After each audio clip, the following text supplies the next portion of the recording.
Anumang oras ngayong gabi, papasok na ng Philippine Area of Responsibility ang bagyong Pungwong at inaasahang mas lalakas pa yan.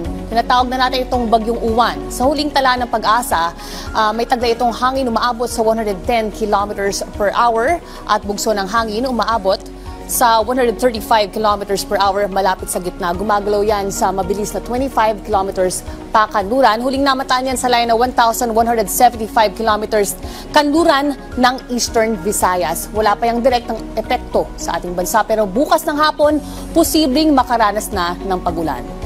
Base sa ating heavy rainfall forecast ng Pag-asa para bukas, naka-red ang Catanduanes. Ibig sabihin makararanas ng walang tigil at malakas na pag-ulan ang Catanduanes simula bukas ng hapon hanggang linggo.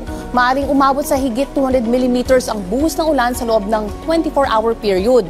Kaya naman mataas ang tsansa ng pagbaha at landslide. 100 to 200 mm naman sa nalalabing bahagi ng Bicol Region. Simula naman sa linggo ng hapon hanggang sa Lunes, ang Ilocos Region at Cordillera Region at Cagayan Valley Region ay makararanas ng malakas na pagulan na magdudulot din ng matinding pagbaha at pagbuo ng lupa. Abot din ang pagulan sa buong Luzon dahil sa lawak nitong mahigit sa 1,400 kilometrong diametro. Kapareho yan ang layo mula Batanes pababa ng Zamboanga sa Mindanao. Samantala, itinaas na ang signal number 1 sa ilang mga lugar sa southern section ng Luzon at ilang parte rin ng Visayas, maging sa malaking bahagi ng Bicol Region.